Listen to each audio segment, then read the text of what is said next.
Well, good evening, everybody. On behalf of our entire athletic department and DWU as a whole, we'd like to welcome you to the 2019 Athletic Hall of Fame and Student Athlete Recognition Banquet. This event always highlights each year, where we get together and we get to honor the past and the present DWU athletes and alumni for all their accomplishments and contributions. And before we really get into things, I would like to give a special thanks to all the people who made this event possible. Our staff, Marlene Warnke, Ian McClanahan, Austin Bizey, Kurt Hart, Jessica Backus, Joel Reinisch, Carol Weiss, Jerry Luckett, just to name a few.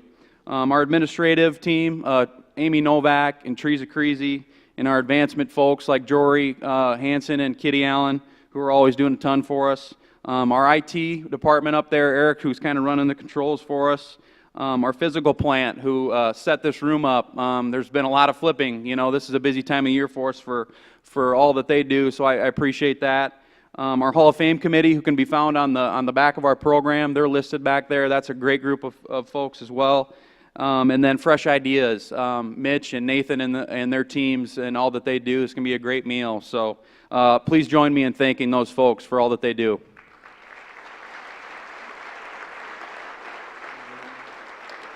And now I'd like to invite our president, Dr. Amy Novak, to come forth and give the presidential greeting and the invocation, and then we'll dismiss you guys to eat. Thanks, John, and welcome. For many of you, welcome back. And welcome back to campus, to what we hope is a second home. For those of you who may not have been here all that long ago, we also welcome you back. And for those of you who are students who are celebrating your accomplishments as student athletes tonight, it's a special time as you prepare for graduation and really the next step of the journey and becoming what we call alumni here at Dakota Wesleyan, and we're proud of you in all those ways.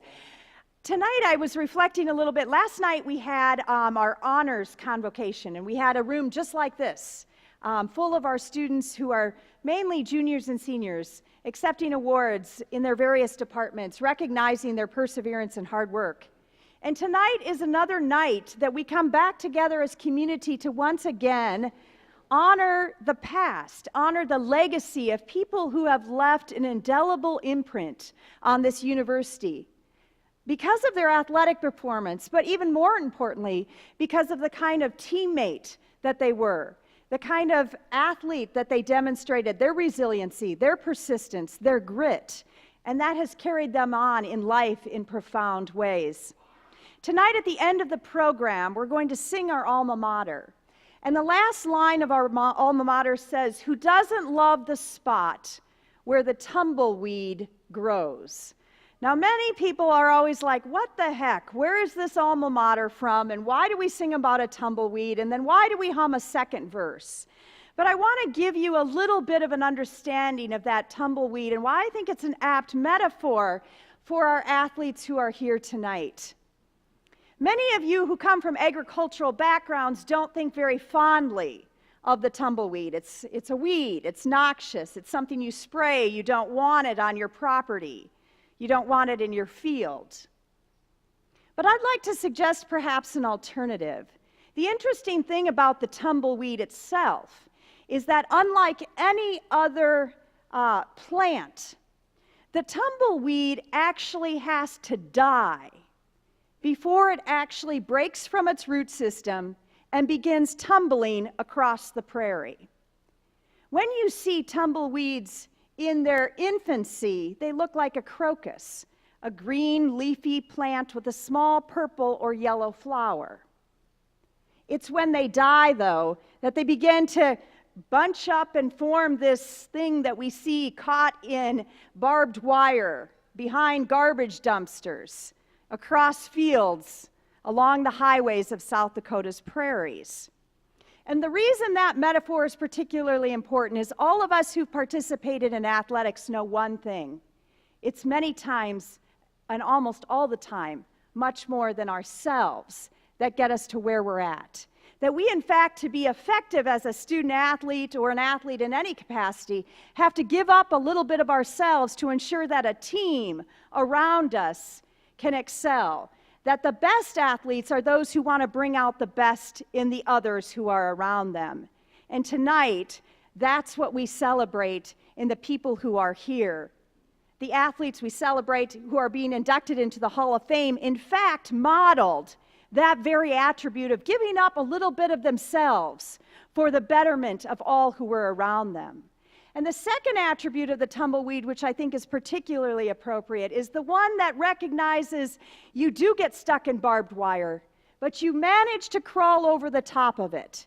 And how many of us, whether you are a football player or a track athlete or a basketball player, had that moment when you had to pick yourself up off the ground and keep going and persist and demonstrate resiliency? So I think it's fitting that our alma mater, in fact, salutes the tumbleweed, because it is, in fact, the character of people here at Dakota Wesleyan that was molded through athletics, through your academic experiences, that we hope continues to propel you forward, gathering those around you in some form of transformation, in some form of character development, in some form of effort to continue to improve and enhance our world. Tonight we celebrate all of you who are here and the many accomplishments that you represent. And we are grateful to call you members of our Hall of Fame. We are grateful to call you alumni. And we're also grateful to recognize all of our student athletes here tonight, who they themselves have left a remarkable legacy on this institution. Being a Tiger is something pretty darn special. And we always say your stripes stand out. No single Tiger has the same set of stripes. And tonight we're going to honor a few of those. And finally, I want to say we also tonight honor contributors, those who recognize that in order for you to be successful, whether you're a student or whether you were an alum, it took someone making an investment in you. And tonight we have a special couple that we will bring forward who has made much possible here at Dakota Wesleyan for our student athletes. And so we will also celebrate them. And we celebrate the coaches and the many other people who made your excellence possible. So thank you for being here. Thank you for celebrating this wonderful evening. Welcome back to Wesleyan. And I'd ask that you just join me in a moment of prayer. Loving God, we are grateful for all who are here tonight, for the legacy that they have left on this university. We are grateful for the character, the teamwork, the resiliency, the persistence, the way that their actions inspired so many others. And we ask that as we go forward, that the students who are in this room tonight preparing for graduation can go forward with the spirit of the tumbleweed, prepared to welcome others, to embrace their teams, to recognize that this spirit that's been cultivated here at Wesleyan will take them forward onto new places and new spaces. Loving God, we thank you for the people who prepared this food. We ask that it nourish our mind, our body, our spirit, and our soul, so that we may continue to model an Easter people, people of the resurrection, people committed to lives of service and justice for others. In your name we pray. Amen. Do you want me to give direction? Okay, at this time we're going to ask that there will be a process for this. So we have people in the back who will direct your tables. You're going to go out, and then they'll be bringing the food in through the buffet lines. Okay? So, Marlene? They'll be dismissing from the back. So when your table is dismissed, you may go.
I know a lot of folks are still kind of working on their dinners, so we'll kind of have a working dinner because we got a lot of stuff to kind of get through. But right now, I'd like to have all of our DW athletic coaching staff and staff come up here, athletic training, GAs, assistant coaches. I'd like all of them to come up here on stage, and we're going to pass the mic a little bit to do some intros.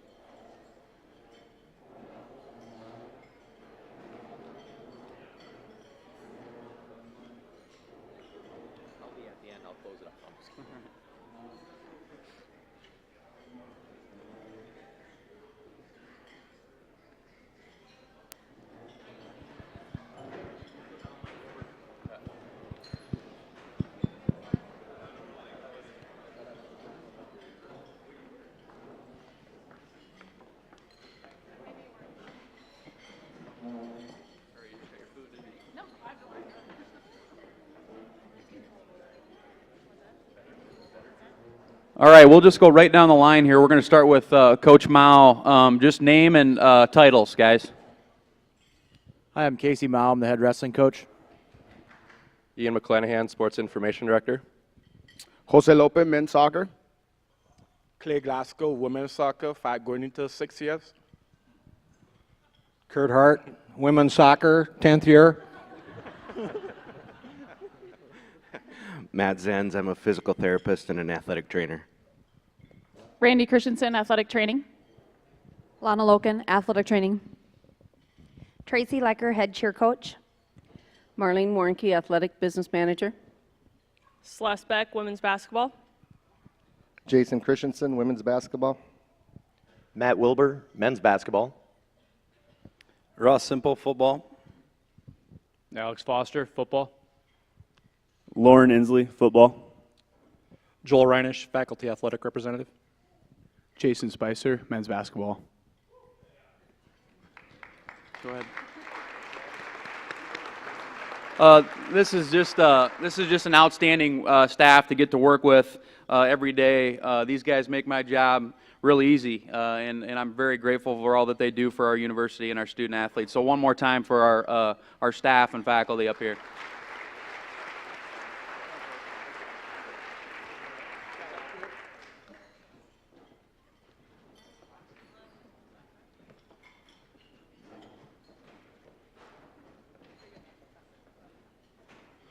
Okay, now we'd like to welcome all of our seniors up to the stage, and I'm going to call your name, and each of you come up here, and I want you to stay up here. We kind of have a gift for you. It might get a little crowded, but it's kind of a tradition for all of you to stay up here and remain up here as a couple seniors give the senior athlete address here.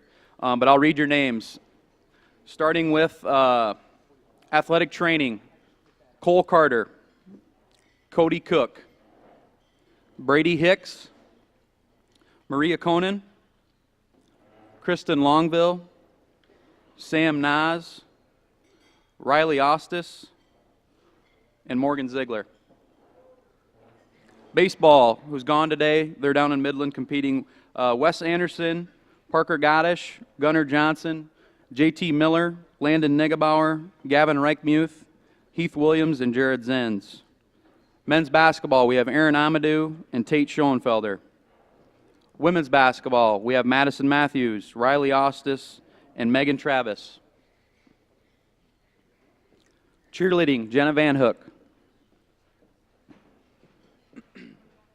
Cross country and track and field, Bryce Blank, Tyson Jenkins, Kelsey King, Camberlyn Lamer, Kristen Longville, Nick Robb, Artur Rodriguez, Lane Tibbs, and Megan Travis.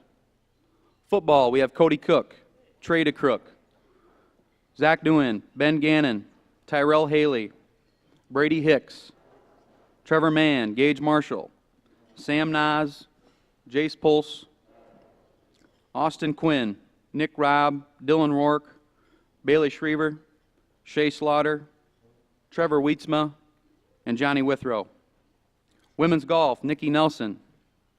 Men's soccer, Cooper Hansen, Gaston Matif, and John Sutherland. Women's soccer, Stephanie Benuelos, Brooke Forsman, Alexandria Jacobs, Crystal Valezo, Gemini Wesley. Softball, we have Amber Budmark, Caitlin Doherty, Sierra Heggie, Andrea Kahns, Claudia Nixon, Carly Sevens, and Andy Sprackle. Volleyball, we have Ashton Auk, Sydney Eddy, Kimberly Van Bakeren. Wrestling, Brandon Sharmer, Xylon Takata, Tanner Wernsman, and Chris Wheeler.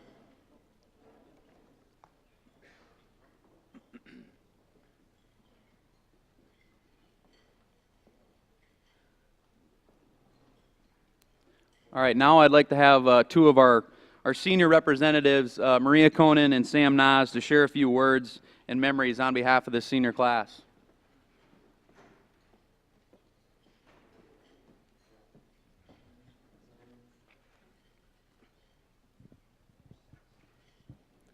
All right, so first of all, I just want to say thank you for the opportunity to speak tonight, and congratulations to everyone who's being honored tonight.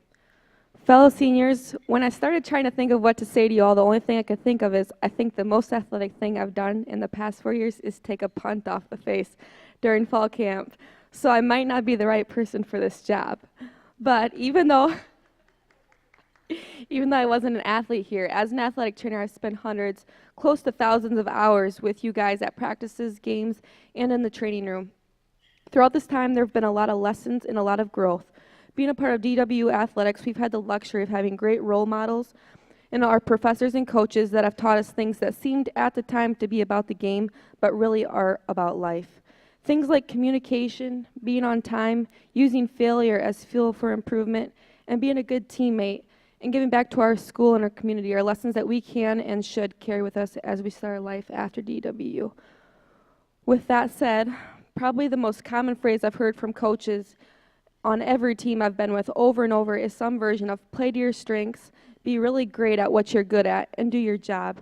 So as we all go on and start careers, enter grad school, or follow whatever path we've chosen, those are words to live by. Use your strengths and understand your shortcomings. That's going to be a little bit harder for me without my classmates and my professors reminding me weekly that I'm a mathlete, not an athlete. So, in conclusion, I think I can speak for everyone when I say I feel pretty darn lucky to have been able to spend the past 4 years of my life at DWU and as a part of DWU athletics. So let's make our last week here a great one, and I cannot wait to walk across the stage with you guys in a few short days.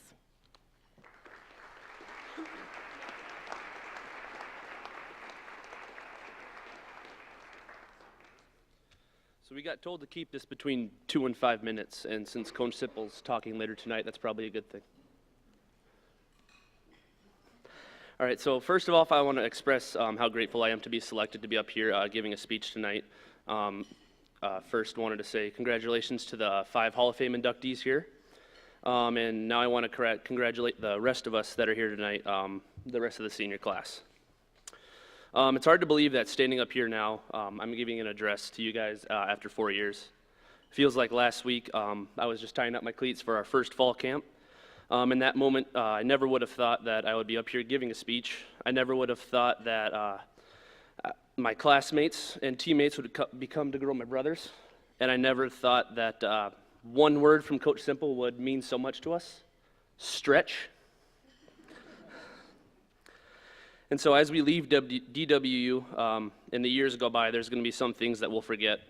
Games, records, practices, the number of half-gassers, those things they'll start to fade. But there are going to be some things that we will never forget. For some, it's going to be shoveling off fields in April. For others, it's going to be Coach Christensen's whistle. And for some other of us, it's going to be hearing Coach Simple also say whistle drill. But the one thing that we're always going to remember is that the relationships that we have created here at Dakota Wesleyan University. For all of us, I'm sure there were at times where we weren't sure if we had made the right choice in coming to Dakota Wesleyan. We weren't sure if playing collegiate athletics was for us. We weren't sure if we had the drive and the passion to finish it. But as we stand here tonight on the stage, we all know that we made the right choice and we made it. For our coaches, for our families, for our teammates who became brothers and sisters, and for ourselves, we made it. So as classmates and teammates, our journey that started 4 years ago is down to just 1 week, so let's go out and make the most of it. Thank you.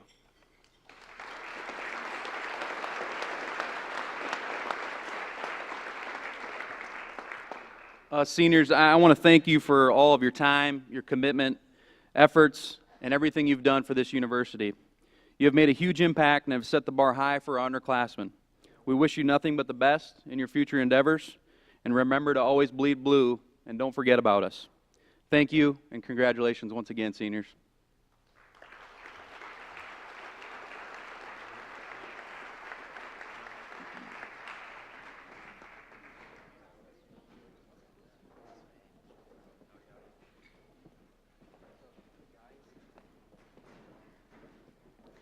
All right, now we'll transition into our individual awards, and the first one on the list is our prestigious KMIT award. This award is given to an individual who has displayed unprecedented success in the classroom, community, and on the playing field. On behalf of KMIT and legendary Tim Smith, I'm honored to be able to present this award tonight for him. Unfortunately, I probably don't sound as good as Tim, but he did leave me with a script to read about our award recipient. My apologies for not being able to attend tonight's banquet. As an officer of the board members in the South Dakota Sports Hall of Fame Committee, I'm obligated to attend an induction ceremony which is also taking place tonight in Sioux Falls. I'm extremely sorry to miss tonight's induction for 4 outstanding former athletes and great young people. Congratulations to Josh, Jalen, Brock, and Amanda on your well-deserved induction into the DWU Hall of Fame, and thank you for many great moments and memories you have provided me during my broadcasts. Congratulations also to Don and Barb Young for being such great longtime supporters of Dakota Wesleyan athletics. The KMIT Award was first presented in 1985, making this the 34th year that we have honored an athlete at Dakota Wesleyan. This award is presented to a senior, male or female, who has excelled in his or her athletic career and in addition has shown excellence in the areas of leadership, academics, and school and community service.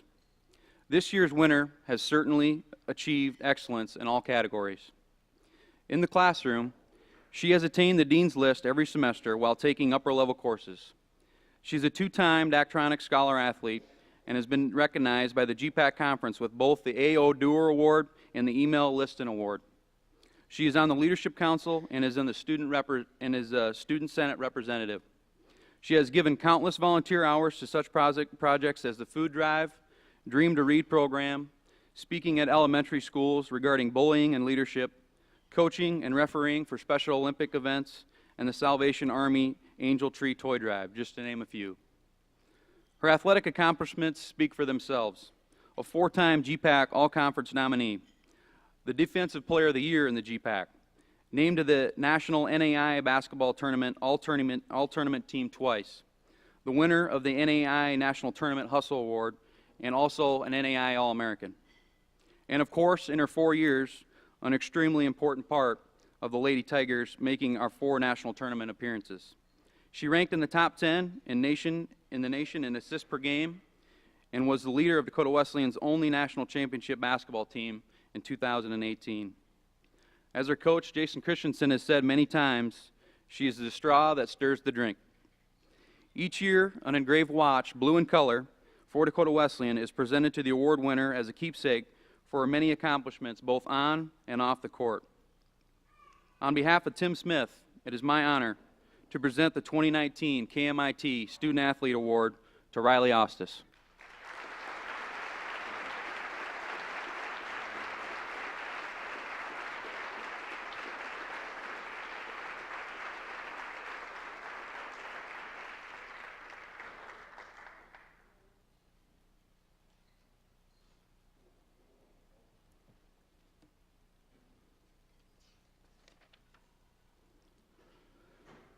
Now I'd like to invite our head football coach, Ross Simple, to come forward and help present the Cheever Award.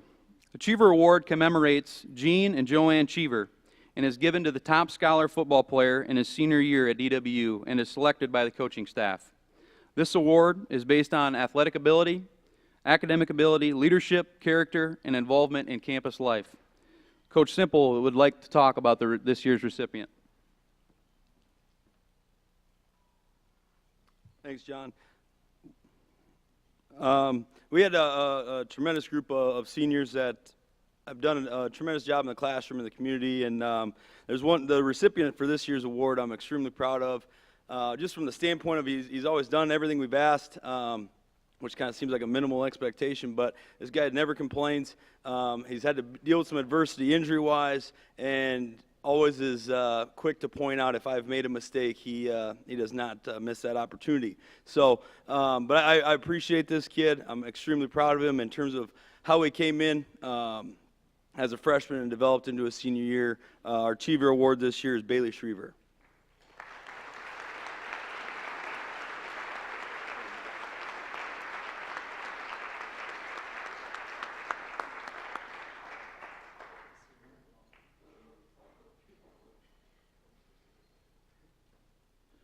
Congratulations, Bailey.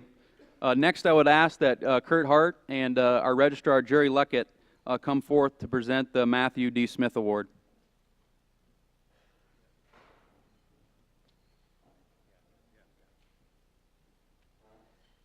The Matthew Smith Award, Scholar Athlete Award, is named after Dr. Matthew D. Smith, who was Dean of DWU from 1936 to 1944 and President from 1952 to 1958. This award is presented in recognition of Dr. Smith's support of excellence in academics and athletics. This award is presented to a scholar athlete based on academic achievement, athletic participation, and leadership on and off the athletic field. And at this time, I'd like Jerry Luckett, our registrar, to say a few words about this recipient. The recipient this year has been named to the Dean's List every semester. They continually provide excellent leadership on this campus. They volunteer regularly with the Special Olympics, with the Salvation Army Tree. They have an outstanding work ethic, and they truly care about other people. I have one other word, though, that describes this individual, and that's humble. I haven't known this student as well as I would like to, but I've gotten to know her a little bit better over the last few years. And when this young lady won the 2 GPAC awards, her email to me came back and said, "We won." It wasn't "I won." And I was so proud of this gal, and it is my greatest pleasure to present this award to Riley Ostis.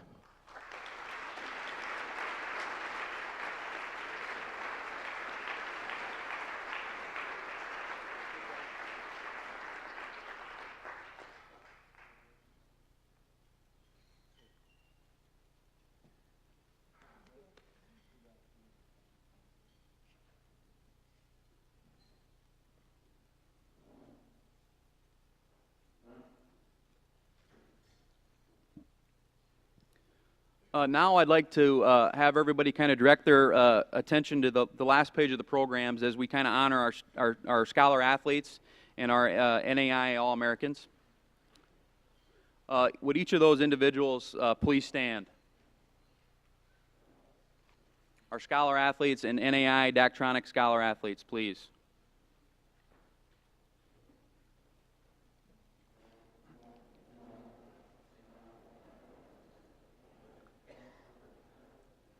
So these individuals are sophomores or above and have maintained a GPA of a 3.5 or higher. And it just goes to show you we got a lot of kids missing today. Baseball, softball, a few track that are gone, but just a great group of scholar athletes. So I want to recognize those individuals and congratulations for your honors of a 3.5 or above. Congratulations.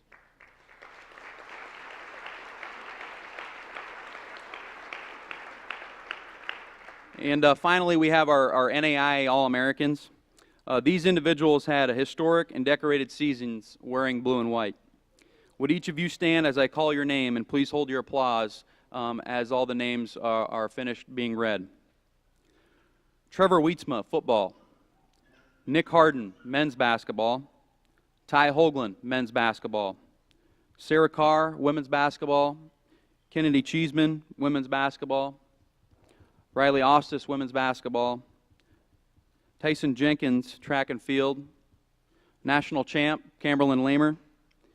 track and field, and Michaela Stoffer in track and field. We got a lot of individuals gone, but this is an outstanding group of student athletes and one of the highest amounts of All-Americans in DWU history.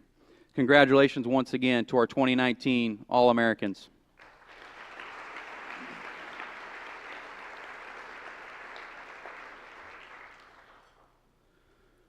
So we've honored the present, and now we are beyond excited and thrilled to honor the past.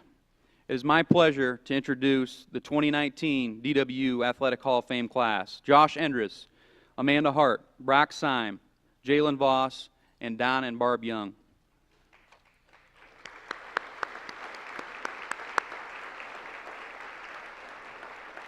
Our first inductee is Josh Endres, a 2013 Dakota Wesleyan graduate.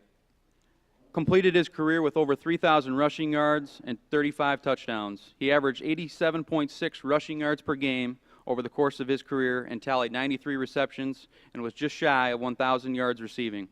In 2010 and 2012, he had over 1,000 rushing yards per season, averaging 100 and 130 yards per game respectively during those seasons. Josh graduated the school's all-time leading rusher and held the school record for most yards in a single season with 1,302. At the conclusion of his senior season, he ranked 4th in the nation in rushing and 2nd in the GPAC. 3 times he was named the All-GPAC first team, one of only 2 players in school history to do so. Please direct your attention to the projector screens for a short video on Josh's time at DWU.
Please help me welcome to the stage our newest Hall of Fame member, Josh Endres, and his presenter, Ross Simple.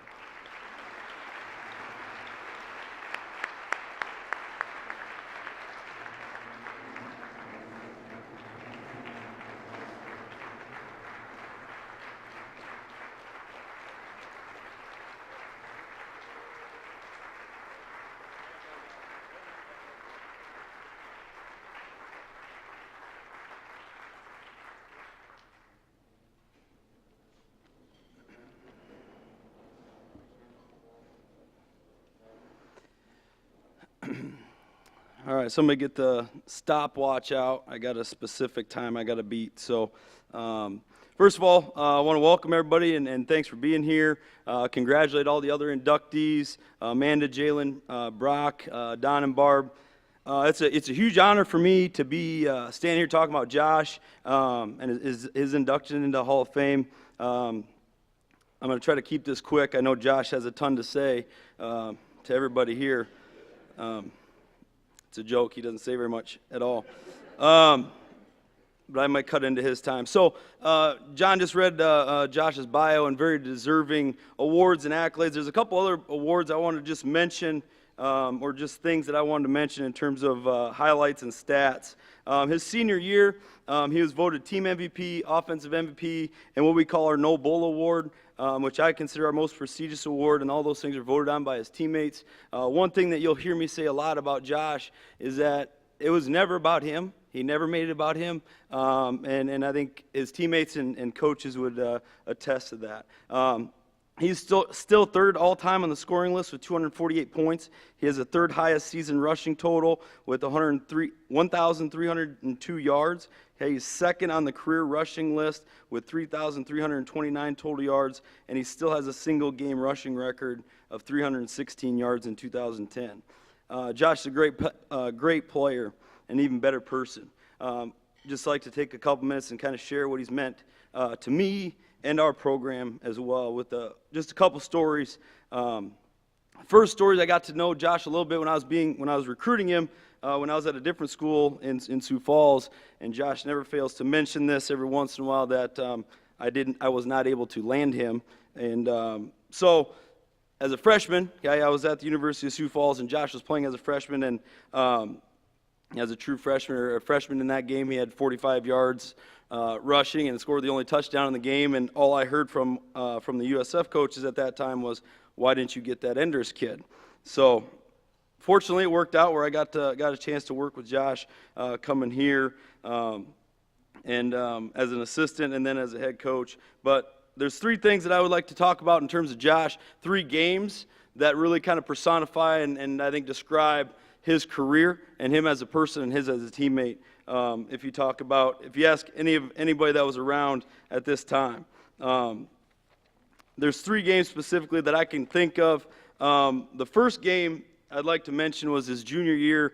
We're playing down in Sioux City, playing Briar Cliff, and things were not going very well. We were ranked in the country, and Briar Cliff was not. And it's 21-14 at halftime, and we needed somebody to step up. We needed somebody to be a leader. I'm sure the defense got a stern talking to by somebody at that time. And all of a sudden, here comes Josh Endres. And in this game, here's a stat line for this game. He didn't have one rushing touchdown. We're ahead 21-14 at halftime. He has 29 rushing attempts for 186 yards, which is obviously a really good day. He also has 11 receptions for 115 yards and 4 touchdowns. Okay, he single-handedly won the game for us. And that stat line, those numbers are incredible things. But if you talk to him after the game or you asked, congratulate him on what a tremendous game, he would have been, I could have done this or I could have done that, or because of these guys or because of the guys blocking or whatever. He was always deferring credit and taking the blame for things that should have gone well or didn't, he could improve on. And I always thought, being a defensive coach, not getting a chance to work with Josh a whole lot, I always respect him. I know the defensive guys respect him, and his presence was always felt, whether that was on the practice field and the game field. After his junior season, I was fortunate enough to be named the head coach here, and as a senior, going into a senior year, we needed a lot of senior leadership. We were going to change a culture. We were going to change some expectations, and Josh was the guy that we needed to lead that charge along with others. But there's 2 games, again, that I'd like to just kind of talk about. We're playing the second game of the year. We're playing Concordia, and we left that day. We played at Concordia, and maybe some of you guys even remember this. We left that day. It's the last time we'll ever leave the day of to play Concordia. We left like 4:45 was like, breakfast, load the buses at 4:45, leave at 5:15. It was awful. And so, again, we didn't really wake up until halftime. Josh actually wasn't playing his best game. I don't know if he remembers this. Had a couple fumbles in that game. But all those things considered, we needed something to happen. Okay, we needed somebody to make a play. And whether anybody would admit it or not, and I think a lot of people would, okay, when something needed to happen, Josh was the guy. Okay, nobody said it probably specifically, okay, but everybody thought it. And I know that he thought it too, and everybody believed that he was going to get the job done. And in that game, like I said, it's easy to get down on yourself when you make mistakes. Any athlete in here will tell you that. And he had 2 fumbles in that game. One thing, I'm going to get off sidetracked here a little. One thing I hated about Josh, okay, I'm going to talk about this, talking about fumbles. He always, okay, and I talked to him about this. He'd run the football, okay, and then he'd always, like, roll the ball, okay? Always roll the ball like it looked like it was a fumble, like, all the time. And it upset me very much. And so I just always hate, that's the one thing I didn't like about Josh. Other than that, he's pretty good. Okay, so I just want to make that public. But talking about the Concordia game, after having some adversity, he ended up having the ball 41 times and had 166 yards, and we won that game 26-23. And again, never complained. Even after having 2 mishaps, nobody doubted him. Okay, and that's because of who he was as a player, who he was as a teammate, an unbelievably hard worker and humble guy. The last game was Dort, same as his senior year, homecoming. Defensively, we can't stop a nosebleed. We're really bad. Like, they had 691 yards of total offense in that game. Not good. And so we offensively, we got to make things happen. We got to score, or else we're potentially going to lose. Number one, at homecoming, which you don't want to do. And so we had some work to do. And so it's 38-31. Okay, there's about 1:45 left to go in the game. Okay, it's 4th down. We have the ball on our own 44-yard line. Okay, so it's 4th and like 2. Okay, and I know for sure if we don't get a first down here, we're going to end up going to overtime because defensively we can't hit our rear end with both hands if we tried. Okay, so call timeout. Okay, and I talked to our offensive coach and said, hey, what are we going to do? And everybody knew what we were going to do before it even happened. Okay, we get Josh the ball. Okay, we kind of saw what they were doing defensively. Okay, we get him a little sweep on the outside. 56 yards later, Josh scores a touchdown on 4th and 2 on homecoming. And again, nobody ever, I don't even know if anybody was surprised. Obviously, we were excited about the play, but nobody was surprised at how we went about it. And obviously, there was a lot of guys on the field that had to make that happen, but you knew if you had Josh back there, you had a shot. Okay, you had a real shot at it. And so, again, we needed a guy to make a play. And so, to summarize my thoughts on Josh, like I said, I wish I would have had him. I wish we'd have 100 of them right now. We'd win a lot of games with guys like Josh. And he's an incredible person. He's an incredible player. Okay, one of the hardest workers we've ever run around. Probably the most humble player we've ever had here, and a guy that's been a part of our program and our conversations with our players right now. Almost in a weekly and daily basis, referencing this guy. And so, very well deserved. It's my pleasure to introduce him into the Hall of Fame and wish him the best of luck.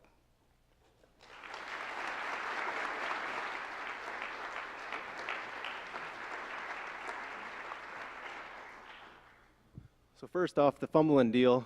I thought I could screw up the ref and gain a couple extra yards, after I got tackled. Maybe they'd get screwed up, but usually didn't work. Thank you to Dakota Wesleyan and the Hall of Fame Committee for this great honor.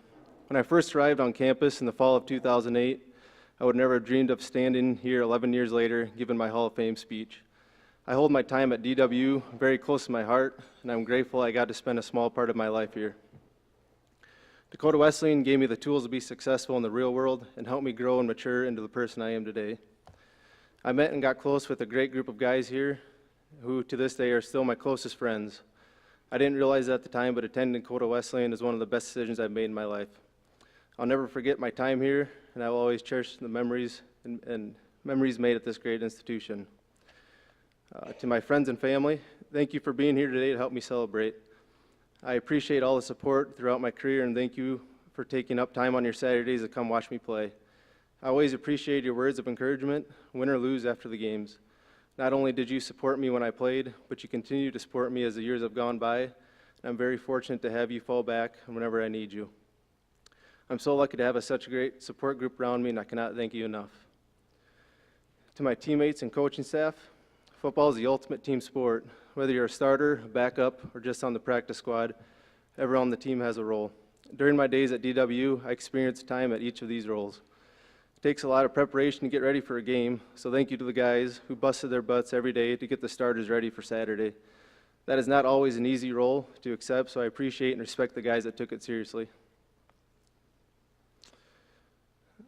I was surrounded by great players on offense and defense. Lots of them deserve to be standing up here. I'm confident one day they will be. Thank you for challenging me mentally and physically every day, whether it was on the practice field or in the weight room. Without a doubt, I would not be standing up here today without you. I hope I left a lasting image to you guys, that I played the game the right way, and that I was a teammate you could always rely on, day in and day out. I enjoyed our time together, and I will never forget it. Thank you to the coaching staff throughout the years.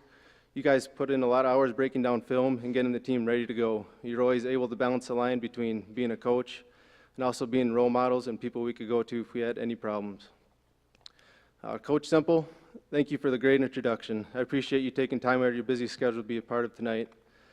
As Coach Simple said before, we met on a recruiting trip in 2008. I had strong interest in USF and because they obviously had a good football program and always competing for national championships, but it didn't work out. My path ended up leading me to DWU, and a couple years later, our paths crossed when he joined us as defensive coordinator. On the field, Coach Simple is very intense and very competitive, but off the field, he's one of the nicest guys you'll meet.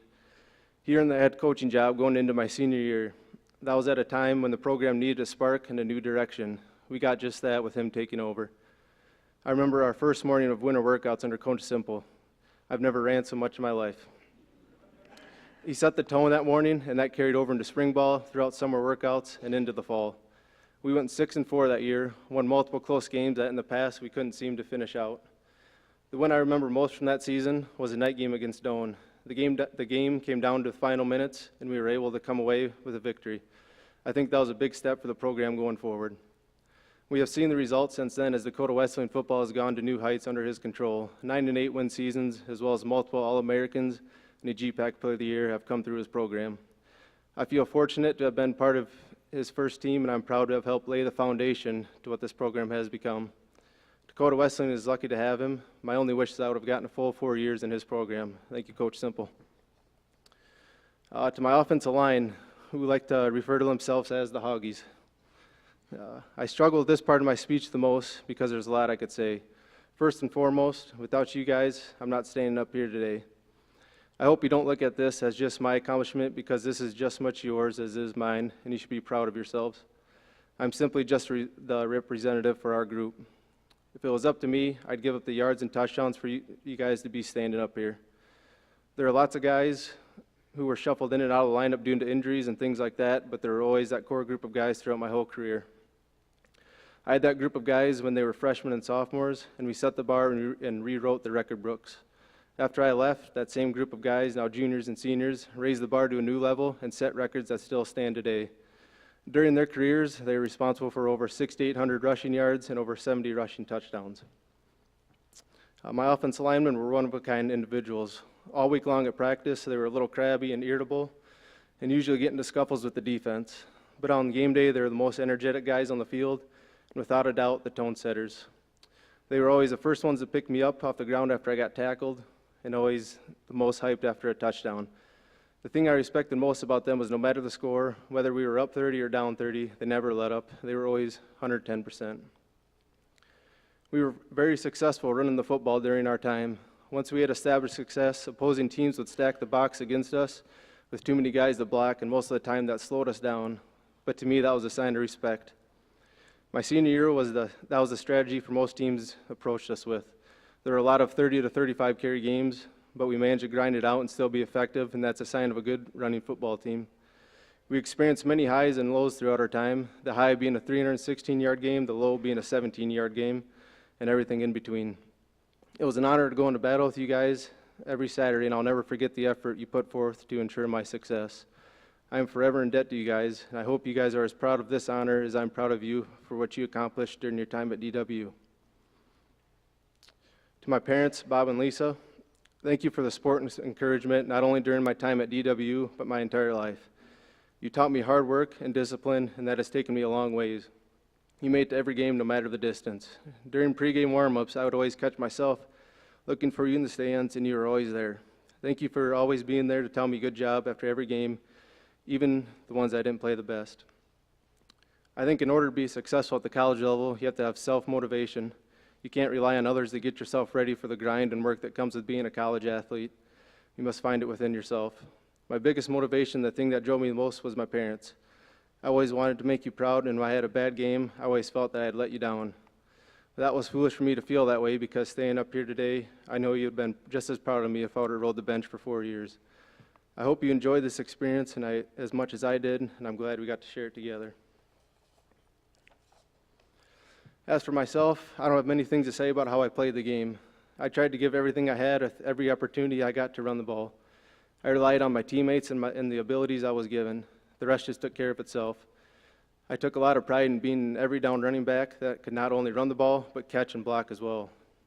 I carried the ball over 700 times, and nowadays I'm reminded of that when my ankles and knees are aching, but I wouldn't change it for anything. It's been 6 years since my final game, and I can honestly say I don't miss playing like I used to. I don't miss the grind of fall camp or waking up Sunday morning after a 30-carry game. What I miss most are relationships with teammates and coaches. It's one of those things you don't realize you'll miss until it's gone. Nowadays, I live in Mitchell with my wife Amelia and our dog Sam. We live only a couple blocks away from Joe Quintal Field, and you can hear the sounds of the home games on Saturdays in the fall. That always brings back memories for me, and I'll never forget my time at DWU, and I'm thankful for everything that has brought me. Thank you.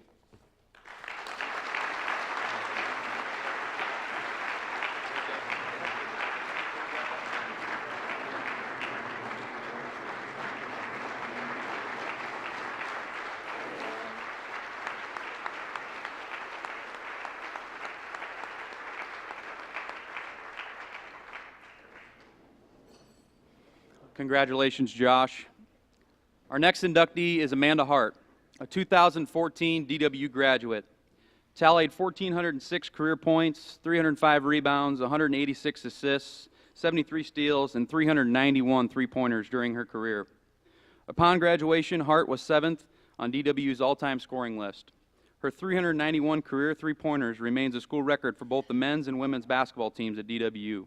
She also holds the women's record for three-pointers in a single season at 112. That same year, she led the NAI in three-pointers made per game and also in three-pointers made per season, in a season. Amanda was a two-time NAI Daktronics Scholar Athlete and earned all GPAC honors in each of her 4 seasons. She was also the recipient of the Matthew D. Smith Award and the KMIT Award her senior year. Please direct your attention to the screens.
Please help me welcome to the stage our new Hall of Fame member, Amanda Hart, and Coach Jason Christensen.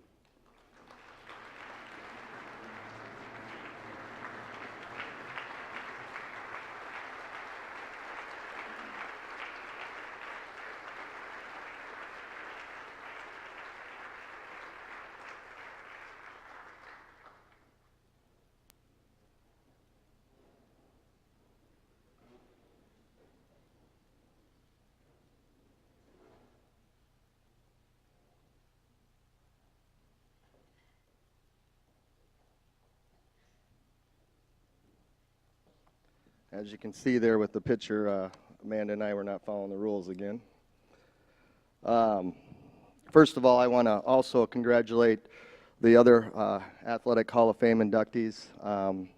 What a great honor, and what an awesome crowd tonight. You know, this is going to be my 10th year here, and this is by far the largest crowd we've ever had at this event. So that's pretty special. Being up here today is an honor, both personally, professionally.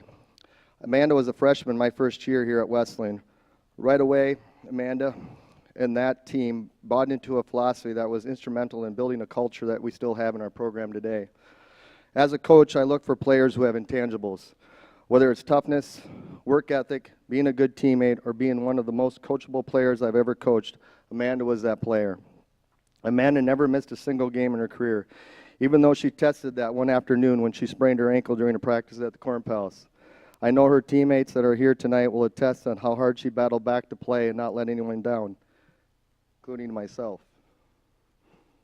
In the past 9 years, our women's basketball program has sustained one of the highest GPAs on campus, and we take pride in our efforts to recruit high-level student athletes. Amanda is well known as being one of the best shooters in our program history. What many don't know is how she embodied what it means to be a true student athlete. While earning a double major in sports management and English, Amanda was a two-time NAIA scholar, the GPAC List and Award nominee, editor of the school newspaper, and completed 2 internships, all while competing at a high level. So when we talk about the successes our Hall of Fame honorees accomplish in competition, I feel it's quite amazing to see what Amanda's accomplished outside of basketball while competing at the level that got her today. I'd like to close by saying I'm humbled and honored not only to be up here as Amanda's presenter tonight, but also to have been able to witness her growth and achievement through the years. As a basketball coach, you can only hope that your players will find success in life because of the work ethic and discipline you instill in them. I thank Amanda, her family, her teammates, and the game of basketball for giving me the opportunity to know and coach such an incredible young woman. Congratulations, Amanda.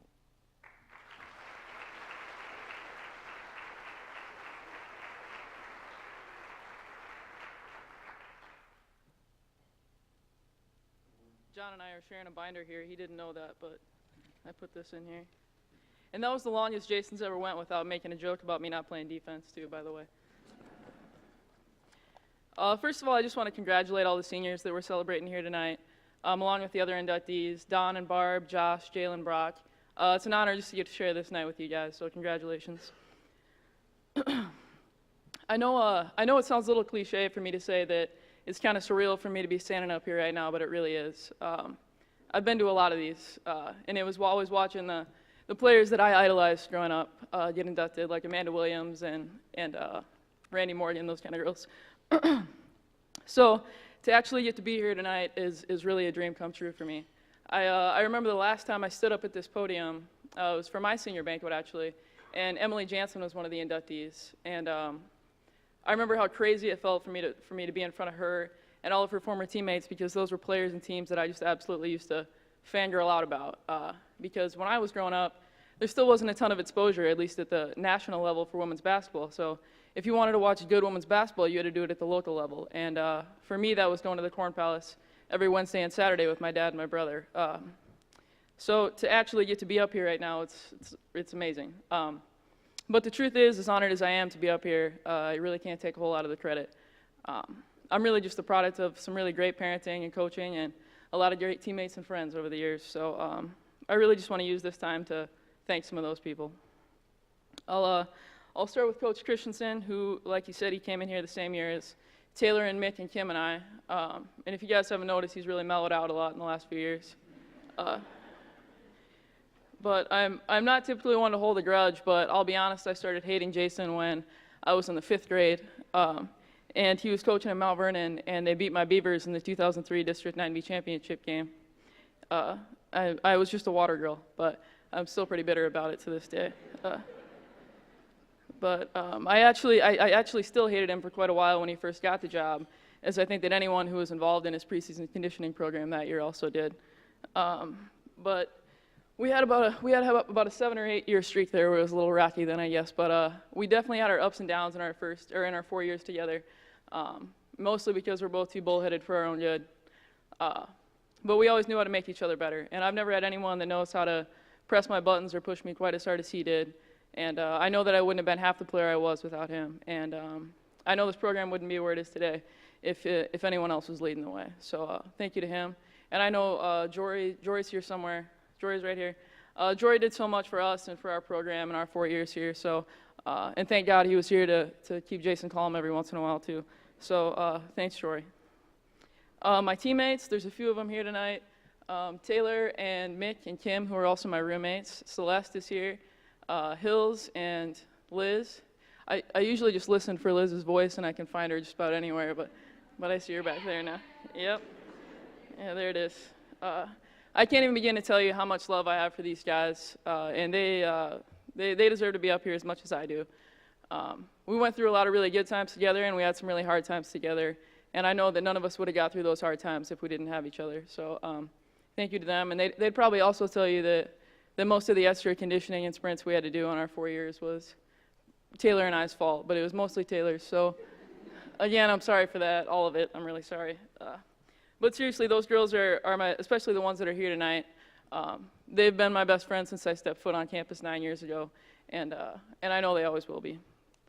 To my family, we've got pretty much the whole crew here tonight. This rowdy bunch up front, they've been pretty quiet so far, but I was lucky enough to grow up with uncles and aunts that were like second parents, and cousins that were like siblings to me.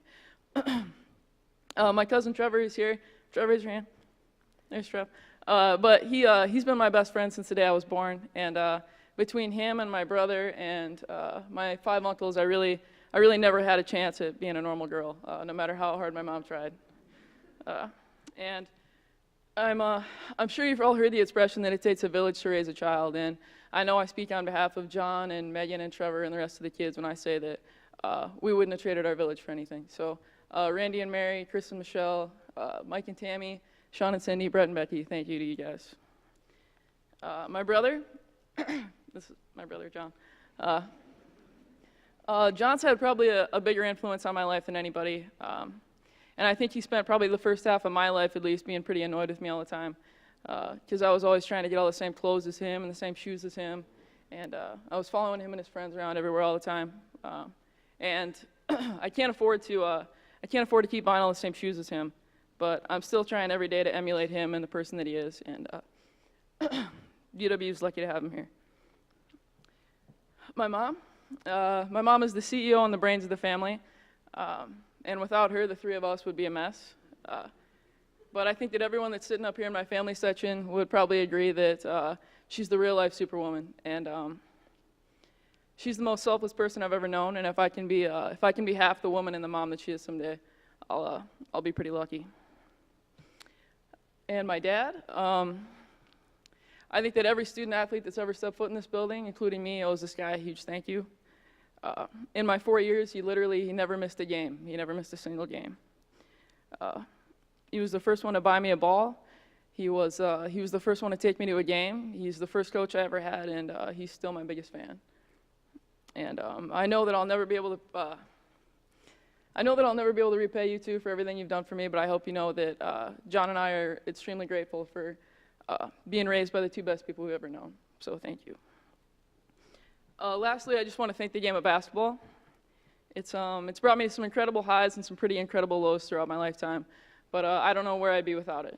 And it didn't take me long after I was done playing to realize that it was never really about the wins or the losses or the records or the points. It was about the people you meet and the opportunities you're given along the way. And basketball has given me some of the best friends I'll ever have and some of the greatest experiences of my life. So I'm forever indebted to DWU and for all of you for giving me the opportunity to play here. So thank you, and go Tigers.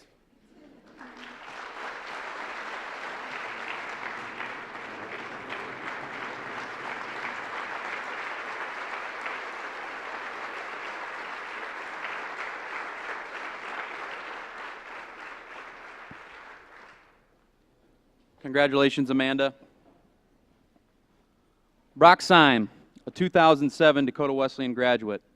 A transfer from the University of South Dakota, played in 56 career games and tallied over 1,200 points, 546 rebounds, 122 assists, and 121 steals in 2 seasons.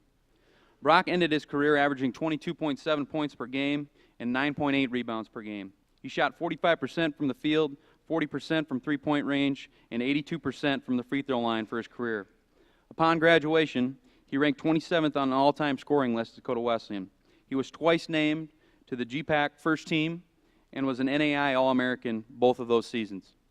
During his senior season, he was recognized as the 2006-2007 GPAC Player of the Year. Please direct your attention to the screens.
Please help me welcome to the stage our newest Hall of Fame member, Brock Seim.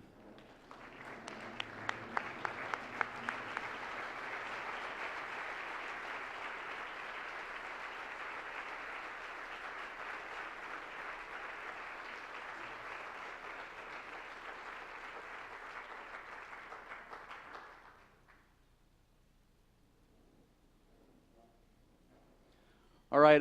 Unfortunately, his presenter, Coach John Hemingway, couldn't be here tonight. He had a little flight trouble.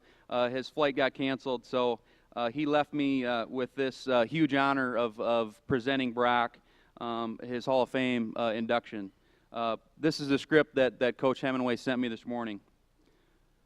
Brock is quite simply the best player that I have ever coached, and I feel privileged to have coached him at Dakota Wesleyan.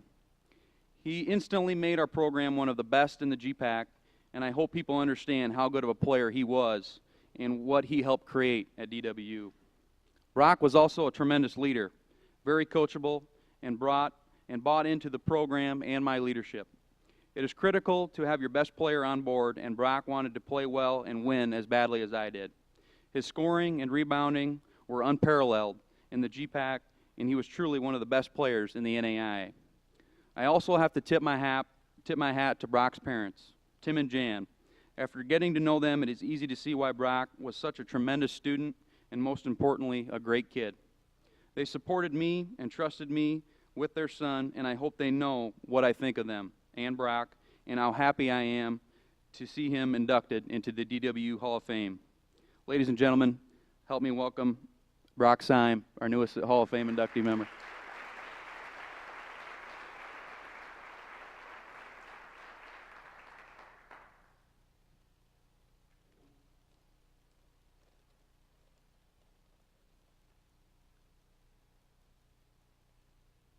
You know, in a lot of ways, I'm just thankful to be up here today. In some ways, I'm an underdog to be in this position. If we go back to the spring of 2005, I was in a dark place basketball-wise. I was in the middle of a season where I couldn't crack 50% from the free throw line. You know, at first my solution to that was to shoot more free throws, lift more weights. That just seemed to make things a little bit worse. What I really needed was a change of scenery. I was faced with three choices at that point. Choice one was actually to quit basketball. I'd been in Vermilion for 3 years. You build a lot of great friendships in 3 years. I had my future wife down there. It's not easy to think that you can just start all over again after being somewhere for 3 years. But after taking a deep breath, I really thought, you know, basketball had been my identity since I was a little kid. It just felt like I'd be leaving something on the table if I gave it up completely. So I kind of ruled that one out. Option two, which seemed like the most likely thing to do at the time, was to follow a path that was commonly traveled by some South Dakota folks, was to play for Sioux Falls or Morningside. I knew some of the coaches and some of the players. But given where I was at in my mindset, I knew that just wasn't going to make me happy. I just needed, what I really needed was a fresh start. I didn't know where that was going to come from until about 2 days after I stopped in to tell those coaches that. Coach Hemingway told me he had taken a new job. It was his first head coaching job up here in Mitchell. You know, it might surprise some folks to say this, but I actually didn't know Coach that well. He was the lead assistant down there, and most of the coach-player relationships was between the student assistants and the grad assistants. So I'd maybe only had 3 or 4 conversations with him over those years. So it wasn't a cinch that I was just going to follow him up here. I needed to do some more research on the school, and I was pleasantly surprised. You know, solid academics, a great basketball history, good community support. But the number one draw for me, actually, sounds odd to say this now, but it was a program that was coming off a couple tough years, and it was an opportunity to join a rookie coach and to build something. You know, I only had 2 years of eligibility left, and it was a way for me to do something a little bit bigger than my last 2 years of my career, with a chance to build something a little bit bigger than that. By the fall of 05, I knew I'd made the right choice. You could tell we were building something special in that gym in the fall of 05. By the middle of that 05 season, I'd hit my stride. When I put that uniform on again, I really felt good on the court. You know, one of my favorite memories from that 05 season, some of the guys will remember this, we were having one of those practices where nothing was going right. Someone dribbled off their leg one too many times, and Coach lost it. He starts screaming at us and tells us to leave. Practice had just gotten started, and we're thinking, what do you mean he's telling us to leave? He literally chased us up. We were in the Corn Palace. He chased us up the hallway and told us to get out. So we kind of sit there in the locker room for a little while and kind of silence, and we're thinking, do we have scholarships left? I mean, is there a team? Is Coach quitting? We didn't know. Next day we show up at practice like nothing happened. It turns out it was just a ploy, just to light a fire under us. You know, he was a rookie coach at that point. I wouldn't know what he's up to now. He's been doing this for 15 years. You know, by the fall of 06, you know, we showed up to camp. Every player on that roster from top to bottom was bigger, faster, stronger, better. We added a couple guys from the outside, and we hit the ground running that season. Then I break my hand, so another setback. The guys go 6-1 without me. I come back in, we hit the ground running again, win a bunch more games, make it down to Branson, blow a big lead down there, and lose a tough one that I still think about this day. But you know, there's just a lot of folks I need to thank. You know, certainly I have to thank the training staff for helping me get back into one piece after breaking my hand. You know, I was also kind of known as the old guy on the team.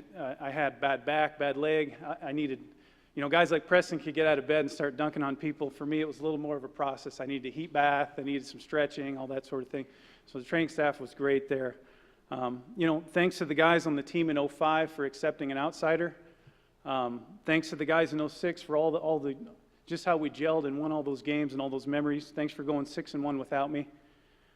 Certainly I have to thank Coach Hemingway for letting me be myself on the court. You know, he struck a good balance between freedom and the freedom and the structure that I needed to thrive. Certainly I have to thank my beautiful wife, Danielle, for supporting me through some tough times in Vermilion. And after I decided I was leaving Vermilion to come up here, we did the long-distance relationship thing for 2 years. She finished out her degree down there while I was up here for 2 years. Certainly I have to thank my parents for all the support over the years. I didn't have a ton growing up, but Mom always made sure we had a clean uniform and a good pair of basketball shoes. Mom, I get my type A personality and my competitiveness from you. Dad, I get my work ethic and my desire to be the best at whatever I'm trying to accomplish from you. Neither one of you never let me settle for less than my best. Thank you for both of you for being supportive of my move here to DWU. I couldn't have asked for a better foundation. Thanks to my brothers. I was the middle child, so I got it from both sides. Sometimes as a middle child, you need to do something to stand out, and basketball was my outlet. And lastly, thanks to the Mitchell Republic for all the kind written words over the years, and thanks to Tim Smith for the radio station for all the words to let my parents 400 miles away visualize what was happening on that basketball court.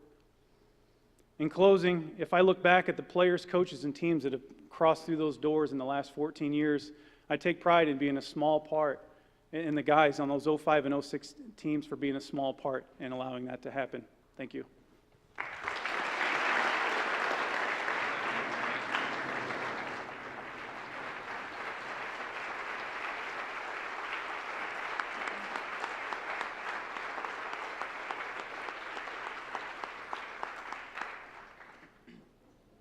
Congratulations, Brock. Our next inductee is Jalen Voss, a 2015 Dakota Wesleyan graduate.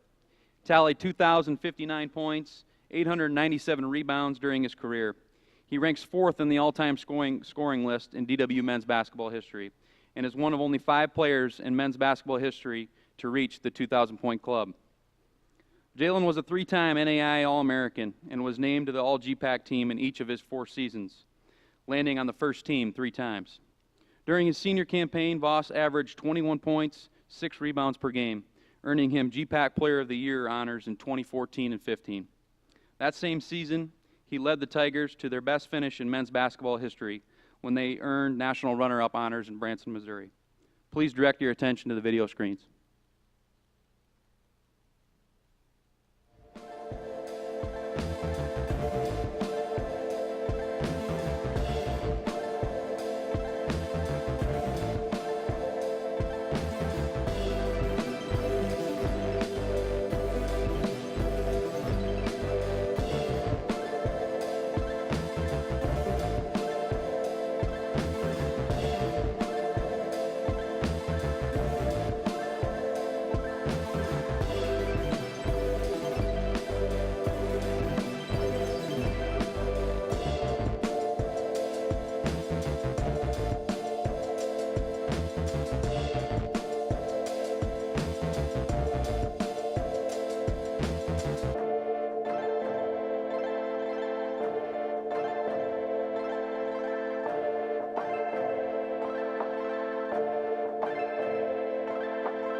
Please help me welcome to the stage Jalen Voss and his presenter, Matt Wilbur.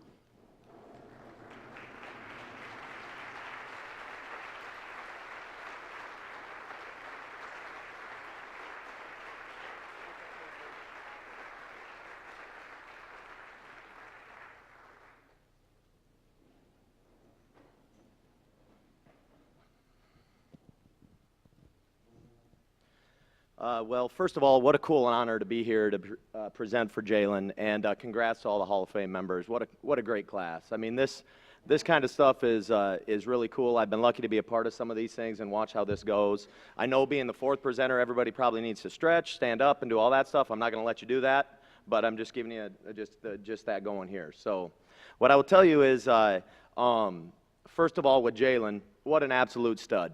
I mean, this guy, you know, as a coach, you look for some of these qualities that these guys have of obviously being really, really good, but he was a tremendous competitor. I'll share a few stories here of that here in a second, and but tremendously humble. You hear the same things over and over about the athletes that have been up here, which is really cool to hear. And Brock, first of all, you were a huge part of everything that's been here. That's really cool, man. You were great here. But Jalen, when I got here, Jalen had been here for 2 years. He was already the GPAC Freshman of the Year. He was already an All-American. He was putting up double-doubles like he was getting paid to do it. He was unbelievable there. I don't know how many double-doubles you had for me. You know, like, yeah, it wasn't a lot. You know, I got a lot of blame for your rebounding. But he was a machine, and he was really good. And when you get a new job, when you're a coach and you come in and you inherit a group, you'll always hear coaches behind the scenes say stuff like, boy, I got to get my guys in here. I got to get my guys in here, and I got to get my guys in here, and that was absolutely not the case. I am so thankful to Coach Murphy for recruiting the class that he had that was here and that I got to inherit. And I always looked at him as my guys the minute I stepped on campus, and Jalen was one of those. He was a fierce competitor. He was a fierce competitor in kind of like the gentle giant way, right? Like, Jason Spicer, man, I feel terrible for Jason Spicer. He came in as a freshman when Jalen was a senior, and I coached Spicer and the fact that, hey, I'm not going to call any fouls on you. You can do whatever you want. Just hammer him.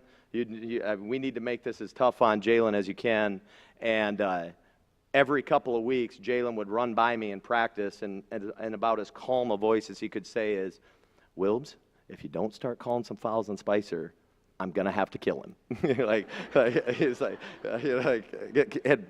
and then Jalen would run away, and I'd look at Spicer, I'm like, no, you're good. You're good, man. Keep it up. Because when I thought when he graduated I was going to have to stop arguing with the refs because he just didn't get enough foul calls all the time. So he was lucky enough to play with some great teammates too that completely bought into him. His group, you know, I'm not going to go into the details how great that group was to coach, but they bought into a post player and a scorer, and they were tremendous with it, and he benefited from that stuff. And he also, obviously, as a coach, he made you look good. He made you look good. You know, like I joked after he graduated, we'd run all these plays that we ran for Jalen, and none of them worked after he graduated. And Spicer had to hear some of that too. It's like, boy, I must have forgot how to coach Utah. You know, Jalen just made everything work the right way. One of our practices, this is with the group that we had with Jalen. We're in practice, and we ran a drill called Powerball, and our guys had never run it before, and we bring this drill in, and it's a rebounding drill, and it's kind of a free-for-all, but nobody knew how big a free-for-all it was. So we're playing this drill, and it's a 4-on-4 drill, and one of the first plays, Jalen goes in, and he goes up strong, and I think Bamberg just absolutely tomahawks both of his arms, and the ball goes out of bounds, and everybody looks at me with a whistle. I'm like, play on. And then they kept going, and so he gets hammered like 3 more times in this and no foul calls, and so he's visibly frustrated, and we're going, and then Luke and Chris and his team, they're playing against Jalen, and they're shooting jump shots all over the place, all jumpers. And I stopped the drill, and I'm like, Chris, Luke, what are you doing? Like, why aren't you guys going to the basket all? Let's go. Let's get down, get to the basket. And I'm standing behind Jalen, who at this time, you can see this guy just heaving, just like, yeah, guys, why aren't you coming in the middle? Because he's just sitting there waiting to, and these guys are out there just kicking rocks like, I'm not going down there with that dude. So he was one of those guys that was a generational player here. Obviously, the numbers speak for themselves. He loved to score. I mean, that guy wanted to score when he had the basketball. But the one thing about him was he loved to win way more than he wanted to score. He was a tremendous teammate, a tremendous competitor, was the best player down at the national tournament that we came up just a little short on, and we were the runners-up. I'm just very blessed and very honored to be able to be here to present this to Jalen. And on a very small personal level, one of the smartest things I think Kurt and John did when I was interviewing for the job, Jalen was put on the search committee. Him and Luke Bamberg were put on the search committee during that time. And I know that our administration listened to our players in who the next hiree was going to be. So all I can say is thank you. He was a tremendous dude to coach. And by me being here and having the opportunity to be the coach at Dakota Wesleyan, he's definitely changed my life for the better as well. And I just want to congratulate and welcome you to the Hall of Fame class, Jalen. Congratulations, man.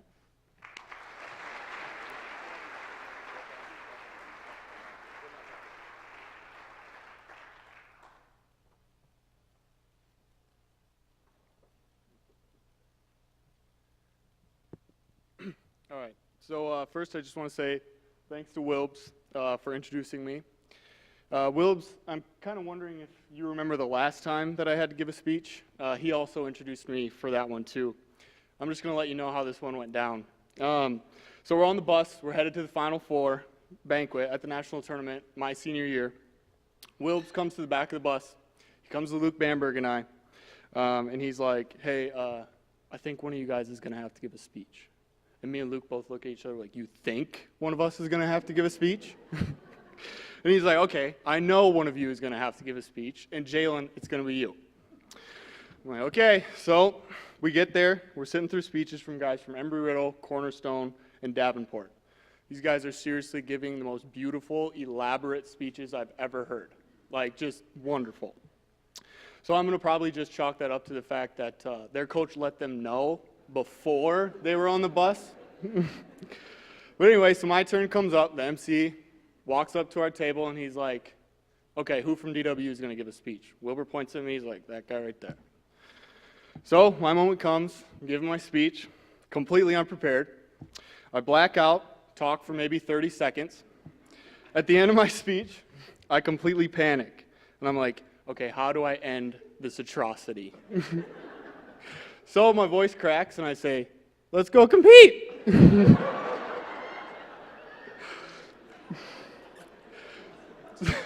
So that's the story of the last time I had to give a speech. I'm just hoping this one goes a little bit smoother.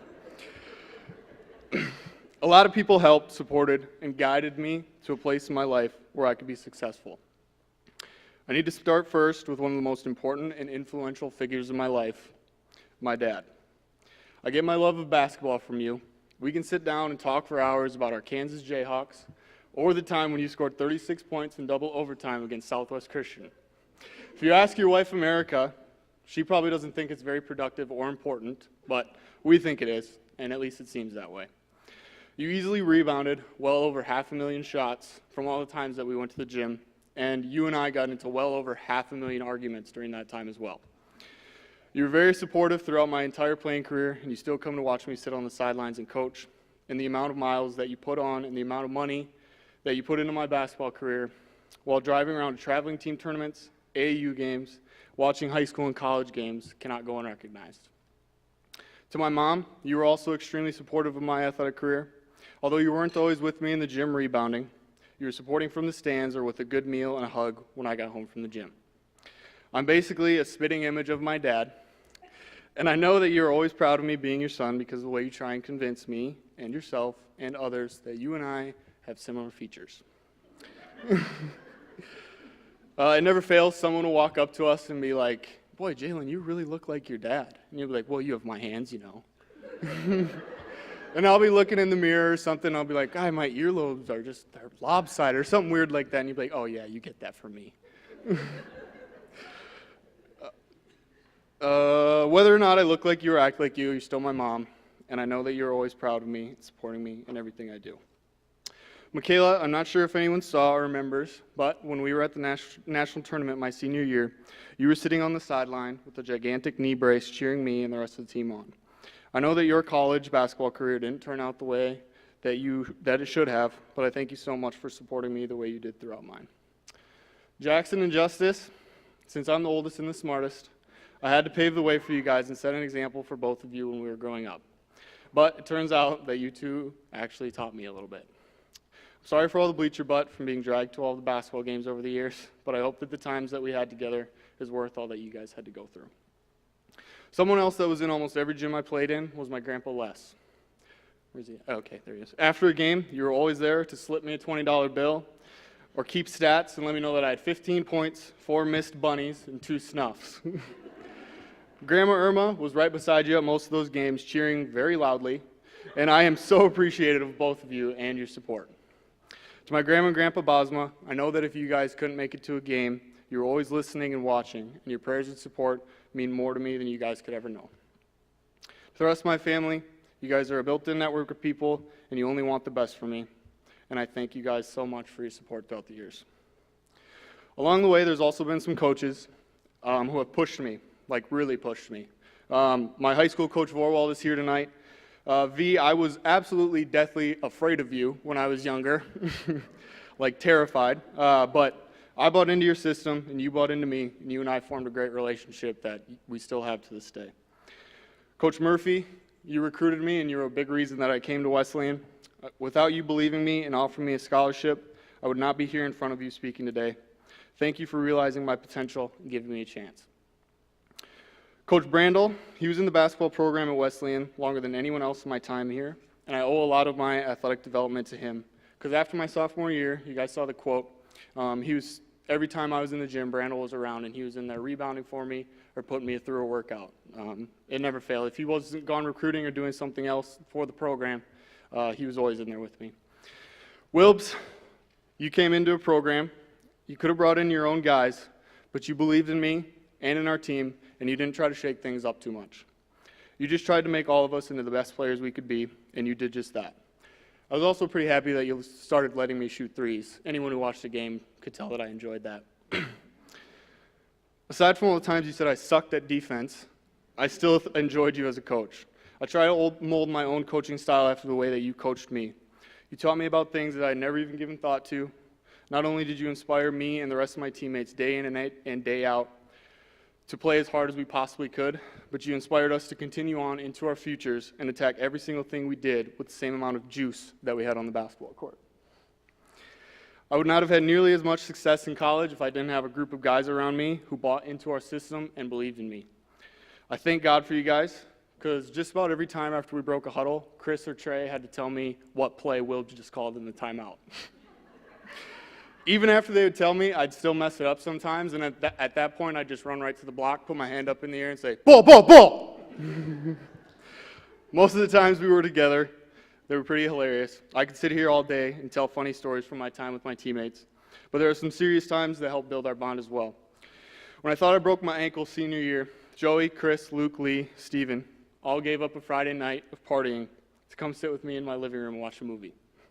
Little things like that show how important our bond was as a team. They knew a teammate was down and in trouble and wanted to help lift me up. Little memories like that last a lifetime. Beyond all the people on this earth who have helped me, I have to thank God. I honestly would not be where I am without the talents and opportunities that He gave me. He put me into a situation that allowed DWU to see me and recruit me, and He guided me into a wonderful decision that didn't always feel like it right away, but ended up being the best decision I could have ever made. What DWU did for me can hardly be put into words. Not only my coaches and the athletic department, but also the entire community of Mitchell.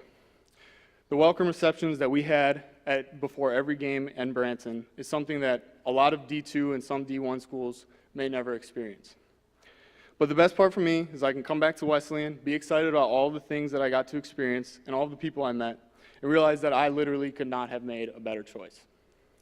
I can sit back and think about my time here, no matter how it all ended, whether it was winning or losing in the national championship.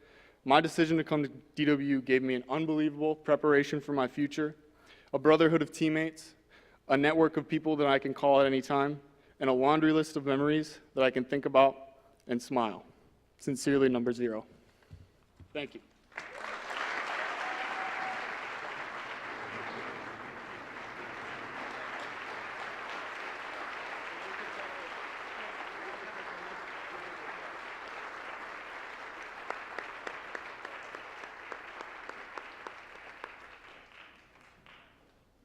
Congratulations, Jalen. Our final inductee for the 2019 class is Don and Barb Young, two of the most loyal and faithful supporters of Dakota Wesleyan University. Don and Barb were married on June 12, 1971, and are the parents of 3 successful and accomplished children, Amy, Jay, and Andrew. Both Don and Barb have made countless contributions to DWU following Don's graduation in 1968. And since that time, the Youngs have created the Don and Barb Young Family Scholarship to help student athletes of Dakota Wesleyan. This scholarship is awarded annually to students who exemplify extraordinary leadership both on and off the playing field. The Youngs are both longtime members of the DWU Teammakers Booster Club, and very rarely do they miss a DWU athletic activity. In addition to their involvement with DWU, they are active members in the Mitchell community as well, working with the Mitchell Booster Club, the Mitchell Quarterback Club, the VFW, Moose Lodge, Pheasant Country, the Elks, and much more. They have been recognized numerous times for their giving at our annual Legacy Banquet, and have also been named Outstanding Citizens by Dakota Wesleyan. Please direct your attention to the screens.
Please help me welcome to the stage Don and Barb Young and their son, Andrew.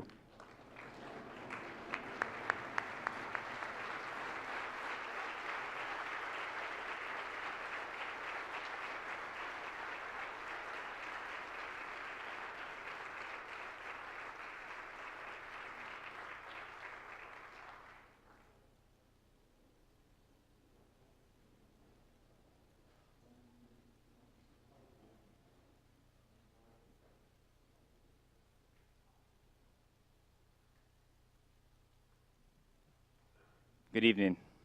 You're probably really worried now the priest is up here. So it's a privilege for me to introduce my parents, Don and Barb Young, to you on behalf of my brother Jay and my sister Amy. My parents are no strangers to Mitchell. They grew up here. They were born and raised in Mitchell, and they are no strangers to DWU. Ever since we were little, my parents always took us to basketball games and football games. One of our favorite family stories is we were playing the Huron Tribe, and that really dates us, right? Because Huron's not even out of college anymore. But we were playing the Huron Tribe in basketball, and these Dakota Wesleyan students came and asked my brother and I and my sister to go at halftime and dump a box of popcorn in the middle of the floor. So of course my sister, the wisest in the family, said, "No, I'm not doing that." My brother and I, not the wisest in the family, took that box of popcorn in the middle of halftime. We went and dumped it right in the middle of the floor. The custodians, the sweepers as we called them, quickly were after us, and so Jay and I, being the athletes we are, we decided to run back and forth and slide back and across the stage, across the floor. Jay, being the second wisest in the family, saw the danger and he quickly left the floor. I stood there in the middle and waited for a Huron Tribe player to come and grab me by the shoulders and take me off of the court. But again, my parents, they were fans then and they're still fans. Three things I can say about my parents. They always taught us by words, but also by their example, to aim high, to strive for success in life, and to not let anything derail you or get in your way. My mother was a graduate from Mitchell High School, and she didn't follow her sisters to USD. She went her own way. She went to Northern and got her degree in teaching up at Northern in art education. My dad graduated from Mitchell High School, and he went to SDSU for a year. But not having a lot of finances, which happens, to young men and women, he had to come home. He couldn't afford to go for another year. So he came back, and DWU gave him an opportunity to study business here. So he studied business, and he worked 3 jobs, and he lived at home to get his education in business, and he became very successful with that. So he taught my brother and my sister and I that, that nothing, no obstacle is too big. And we've tried to live our lives the same way. They also taught us the value of sacrifice and of giving back and being generous. My parents, they've been very successful in their life, but they've always recognized the needs of others, which is why they started the scholarship here at DWU. They're also very big donors to LifeQuest in Mitchell, recognizing men and women who have mental or physical disabilities, but they still have a purpose in life. So they taught us that value of sacrifice and to giving back. My mom, after she got her teaching degree, she came and taught at Mitchell High School for years, and then she gave that all up to raise us, to be at home when we'd come home from school, to be there when we left for school in the morning. And my dad, too, working for 32 years at Coca-Cola to do things that they do today, to give to others. Lastly, I would say that they've inspired us in their faith, and they're putting their trust in God. This year has been kind of a tough year for the Young household. My dad had a stroke in January. Mom had hip surgery, and they broke her femur in the process. But they never gave up. They never said, life's too difficult. And they always relied upon God to help them through those most challenging times in their life. And so I'm proud to introduce to you my parents, Barb and Don Young. Thank you.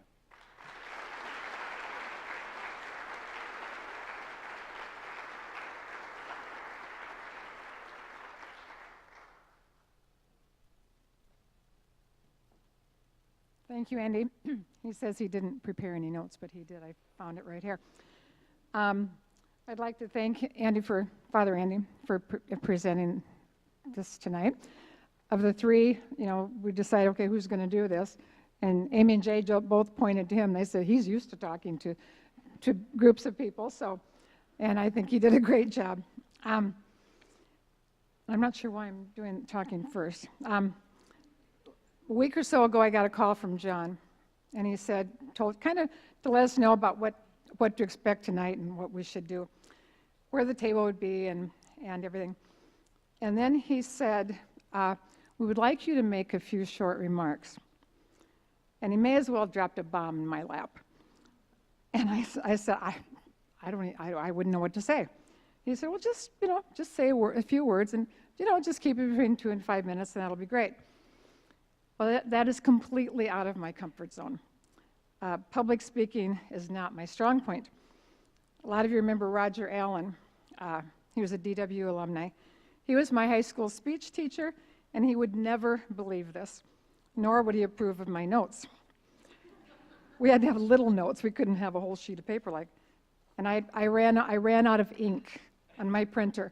I changed this so much this afternoon, it was gone, so I thought I can't change anymore.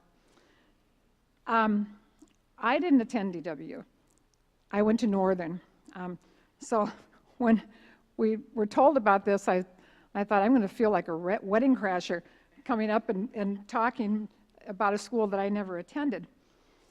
And you also have to understand I'm totally anal. So, for example, John asked about submitting photos for the slideshow. And I said, well, how do you want me to do that? And he said, well, just electronically, And I said, John, I don't even know how to do that. And I said, all I have are prints, I get everything in prints. Well, then I got on the computer and somebody had put pictures on the computer. I had no idea how to get them off and there was no one home to show me. So I got the pictures, I got a few pictures off, and then he created a monster because I found all these pictures and then what happened was I submitted pictures and then I thought, no, that's not. So then I unsubmitted pictures. And it was embarrassing. And he probably thought I was a nut. So anyway, we ended the picture thing. Then I got busy and started writing my little talk. Finally, after I thought I was, I had it done, I ran a couple of ideas past Don, and I got the look. And that's not surprising because I get the look a lot from him. And I thought, well, he always gives me the look. So I made a few changes, and we're at baseball, and I kind of told Amy, this is what I think I'm going to say. It's just a short thing, and I told her what I was planning on saying, and she gave me the look. And she said, you're really not going to say that, are you? So then I thought, okay, I need to regroup. You probably don't really want to know how I caught this tiger by the tail anyway. So, in short, I said it, Amy. I said it. She said I shouldn't say that. I couldn't resist it. Okay. In short, I'd like to thank you for this honor. This truly is an honor for us. For me, it's overwhelming. This is just stuff we do. I'm also very happy to enjoy this evening with our family. We don't get together very often. They're all over the country. We never know when they're going to be here or there. The boys are both in Florida. My daughter's in Sioux Falls, so we get to see her a lot. We have 5 of our 6 grandchildren with us. We're missing our son-in-law, who's working. We're missing our daughter-in-law and our grandson in Florida, who stayed there because he'd already missed too much school on his band trips. But we have a pretty good representation. I'd also like to thank our friends. I have our concert buddies and our neighbors and our friends from years and years. I thank you for coming. And I also thank the Tiger fans for being here as well. I hope this evening gives our grandchildren a good look at Dakota Wesleyan University and all the wonderful educational and athletic opportunities they offer here. I have a couple that might be interested. I have a baseball player who's in high school. I have a volleyball player who's in high school. And I have a little redheaded 6th grader who does it all. And then the 2 little girls are trying to figure out what they want to do. And my grandson in Florida is a wonderful musician. So we've got it all here. I would love for one or more of them to make this their collegiate home one day. For most of my life, I was part of the Coca-Cola family, and we bled red. We were loyal to the brand beyond belief. When I was in high school, I got a job at the A&W as a car hop. My dad considered the A&W his competitor, and he nearly disowned me. And Charlie Gates, no, I did not wear roller skates. I've only driven 1 blue car. I've avoided the color blue for obvious reasons, If you remember Max Headroom, the Max Headroom ads, don't say the P word. That's why I avoided blue. But things have changed now. It took a while. I'm now a diehard Tiger fan. I wave a blue Tiger flag at my house, and I wear blue clothing. So I guess it's official. I totally bleed blue today. Go Tigers.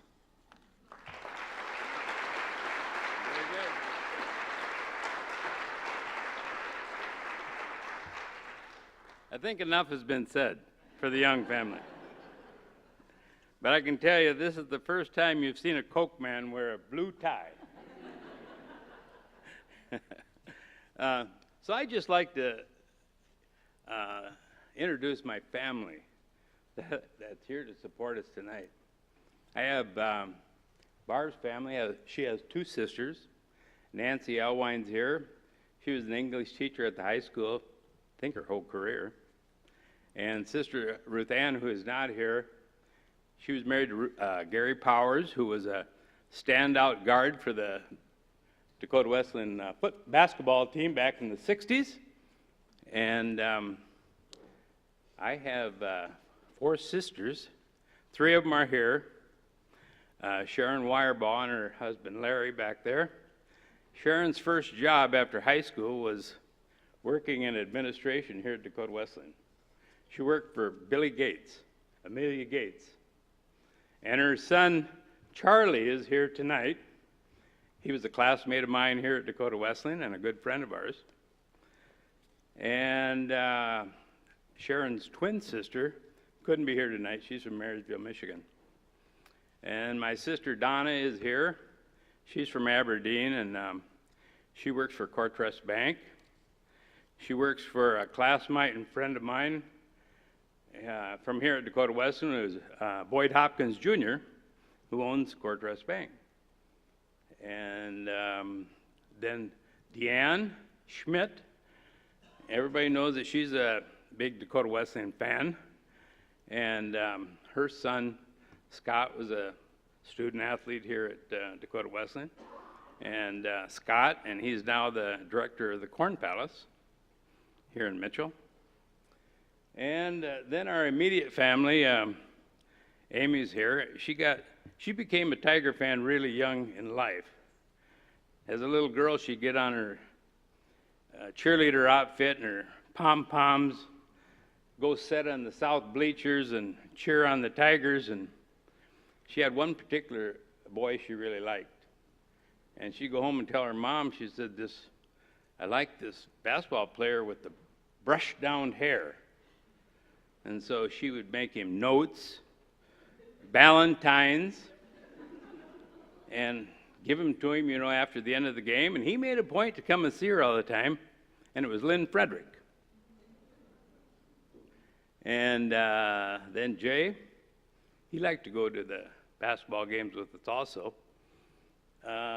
He was like the Wilbur boys of today, running all over the Corn Palace, under the bleachers.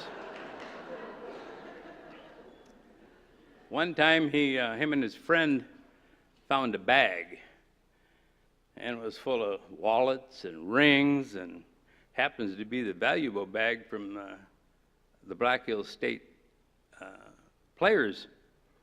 So he turned it in, and the next time Black Hills State was here, they recognized them, and they sat on the bench with the Black Hills State players, right? And Jay also has a classmate that's here.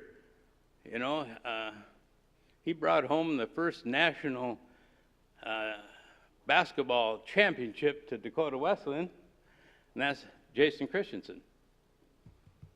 And my son Andy, he liked to go to basketball games too. But he didn't really like to watch the players. He liked to tease the cheerleaders. But I think he kind of got that trait from me. So other than that, we have really good friends here tonight that really invite me to pheasant hunt, which is a great sport. The Thomases and the Schoenfelders and the Andersons and the Thielers, I think that's a sport that Dakota Wesleyan should bring into their portfolio, because we love it. We love it. So I'd like to thank you. Thanks, John and Kurt, for the recognition, and go Tigers.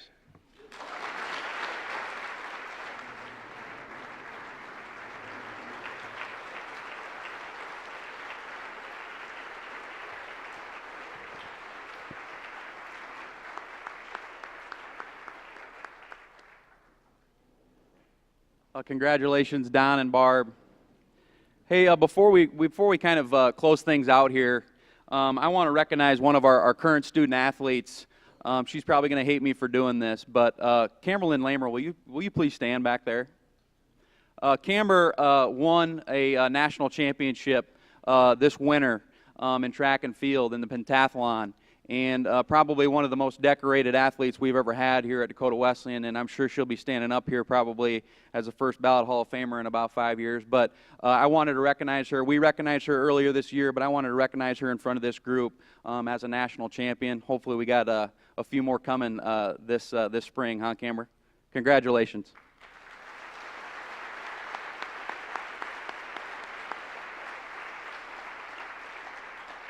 But I'd like to again congratulate each of our award winners and our newest Hall of Fame inductees. Thanks again to everyone for attending tonight. As I mentioned earlier, this is always just a really special event that we look forward to. And if you look across this room, the people in this room, that's why. That's why this is such a special event. You guys make this a spectacular event for us year in and year out.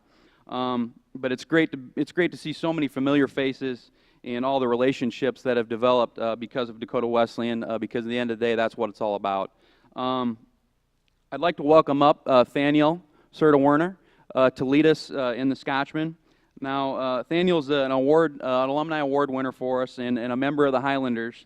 But for those of you who don't know kind of our tradition with the Scotchman, you probably don't have this on your playlist, but we sing the words the first time through and then hum them the second time through. And everybody stands, so if you please stand. And Thaniel is going to take us home here. If you'll join me. Show me the Scotchman who doesn't love the thistle. Show me the Englishman who doesn't love the rose. Show me the true-hearted son of old Wesleyan who doesn't love the spot where the tumbleweed grows.